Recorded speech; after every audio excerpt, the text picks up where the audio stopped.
Welcome to Bong mathematics. Hello viewers, আজ তোমাদের জন্য একটা নতুন ভিডিও নিয়ে চলে এলাম।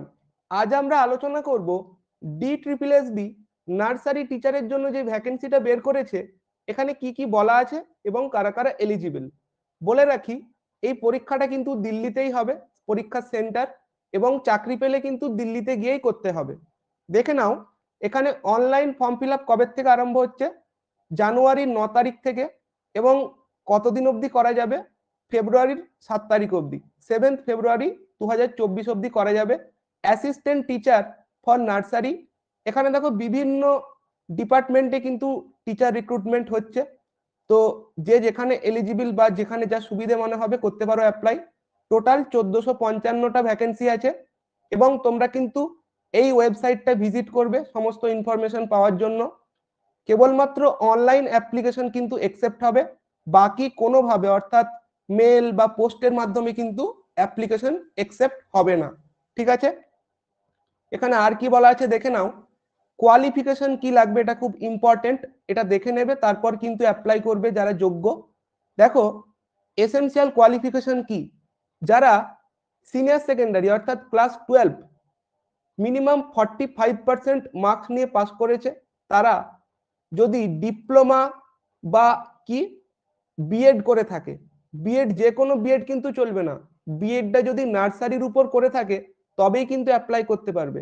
ডিপ্লোমা বলতে পারো, এছাড়া তোমাদের যে কোনো বিটিসি, এই ধরনের যে কোর্সগুলো হয় অর্থাৎ এলিমেন্টারি এডুকেশনের উপর যে কোর্সগুলো হয় স্পেশালি নার্সারির উপর, তারা কিন্তু অ্যাপ্লাই করতে পারবে। এছাড়া বলছে যে তুমি যেন সেকেন্ডারি লেভেল অর্থাৎ ক্লাস 10 অবধি তুমি যেন হিন্দি পড়ে থাকো, হিন্দি ল্যাঙ্গুয়েজ। ঠিক আছে, যারা হিন্দি ল্যাঙ্গুয়েজ নিয়ে ক্লাস 10 পাস করেছো তারাই কিন্তু অ্যাপ্লাই করতে পারবে। এবং এগুলো তো থাকছেই, যে এইচএস বা হায়ার সেকেন্ডারি 45% মার্কস উইথ তোমার ডিপ্লোমা এবং বিএড ইন নার্সারি, তারাই কিন্তু অ্যাপ্লাই করতে পারবে। এক্সপিরিয়েন্স কিন্তু এখানে এসেনশিয়াল নয় এবং ডেজারেবলও নয়। পে স্কেল দেখো, লেভেল 6 এর পে স্কেল আছে। ম্যাক্সিমাম এজ কত থাকতে হবে, 30। তো 30 ইয়ার অবধি যারা আছো তারা কিন্তু অ্যাপ্লাই করতে পারবে। এবার এখানে আরো যেই পোস্টগুলো আছে বা ডিপার্টমেন্টগুলো আছে, ওখানের জন্য যেই কোয়ালিফিকেশন লাগবে বলা আছে, মোটামুটি একই, তোমরা দেখে নিও। আচ্ছা, আর কি কি ব্যাপার থাকতে হবে, কারা অ্যাপ্লাই করতে পারবে, কেবল যাদের দিল্লিতে যাদের রেসিডেন্স আছে তারাই না, এখানে অল ওভার ইন্ডিয়া যারা ইন্ডিয়ান সিটিজেন অর্থাৎ ভারতের নাগরিক তারাই কিন্তু অ্যাপ্লাই করতে পারবে। এবং অ্যাপ্লাই করার আগে 7 ফেব্রুয়ারি 2024 অবধি তোমার সমস্ত কোয়ালিফিকেশন ক্লিয়ার থাকতে হবে, এজটা যেন এর মধ্যেই থাকে যেটা বলা হয়েছে, সমস্ত কিছু এই তারিখ অবধি হিসেব হবে। কিভাবে অ্যাপ্লাই করবে, অনলাইনে বলাই আছে, এই পোর্টালে গিয়ে অ্যাপ্লাই করতে হবে। আর যেগুলো বলা আছে এগুলো দেখে নিতে পারবে তোমরা। অ্যাপ্লিকেশনের ফিজ কত, ফিজ হচ্ছে 100 টাকা, কিন্তু ফিমেল ক্যান্ডিডেট এবং এসসি এসটি পিডাব্লিউডি এদের জন্য কোনো রকম ফিজ কিন্তু লাগবে না। ঠিক আছে, অনলি জেনারেল মেলের জন্য লাগছে 100 টাকা। এবার দেখো আর কি কি ব্যাপার আছে। পরীক্ষাতে কিন্তু কোনো রকম ইন্টারভিউ থাকছে না, কেবলমাত্র একটা টিয়ারে পরীক্ষা হবে, রিটিন টেস্ট বা যেটা আমরা এমসিকিউ টেস্ট বলতে পারি। অনলাইনে পরীক্ষা হবে, পরীক্ষাটা হবে অনলাইনে কম্পিউটারে অর্থাৎ সিবিটি মোডে পরীক্ষা হবে। পরীক্ষা হচ্ছে আমাদের 200 নম্বরের, 200টা এমসিকিউ থাকবে, টাইম থাকছে 2 ঘন্টা। এবং দেখো এখানে দুটো সেকশন থাকছে, সেকশন এ এবং সেকশন বি। তো এখানে 100 নম্বর থাকছে আর সেকশন বিতেও থাকছে 100 নম্বর। সেকশন এতে কি কি থাকছে, জেনারেল অ্যাওয়ারনেস বা GK, reasoning, general math, Hindi এবং ইংলিশ। আর সেকশন বিতে কি থাকছে, তোমরা টিচার্স ট্রেনিং এ যেগুলো পড়েছো টিচিং মেথোডোলজির উপর কিন্তু কোশ্চেন এখানে থাকবে, 100টা কোশ্চেন।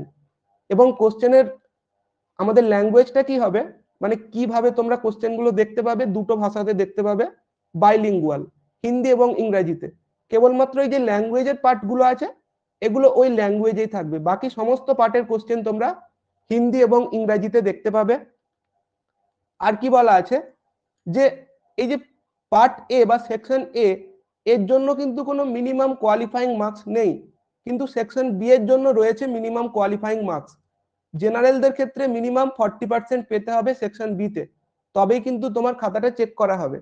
কিন্তু মেরিটটা তৈরি হবে সেকশন এ সেকশন বি দুটো মিলিয়ে। ঠিক আছে, এটা এখানে বলাও আছে দেখো যে এইভাবে কিন্তু তৈরি হবে মেরিটটা। আর কি বলা আছে, নেগেটিভ মার্কিং আছে 0.25, ঠিক আছে। আর বলছে স্কিল টেস্ট, এগুলো অন্যান্য ডিপার্টমেন্টের ক্ষেত্রে হয়, এখানে প্রয়োজন পড়বে না, তাই হবে না। আর মেরিটটা তৈরি হবে বলেইছে যে কম্পিউটার বেসড এক্সামিনেশনে তুমি যেভাবে স্কোর করবে ওর ভিত্তিতে তৈরি হবে, এবং নর্মালাইজেশন হতে পারে যদি প্রয়োজন পড়ে, ঠিক আছে।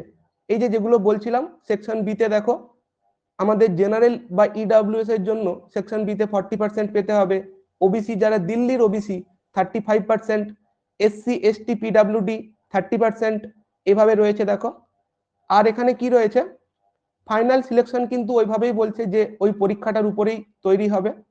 আর এখানে কি বলা আছে দেখো, দেখে নিচ্ছি ইম্পর্টেন্ট পয়েন্টগুলো, এগুলো তোমরা দেখে নিতে পারবে।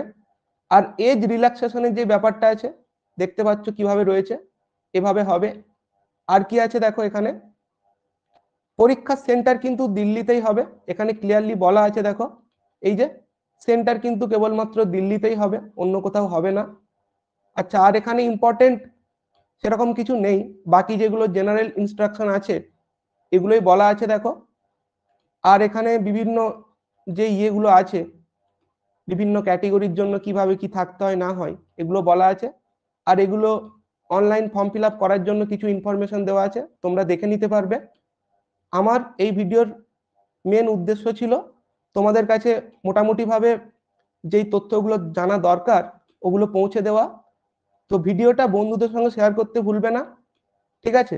এবং তোমরা যদি চ্যানেলে নতুন হও তাহলে কিন্তু সাবস্ক্রাইব করে দেবে এবং বেল আইকনটা প্রেস করে দেবে সমস্ত এই ধরনের ভিডিও পাওয়ার জন্য। Thanks for watching.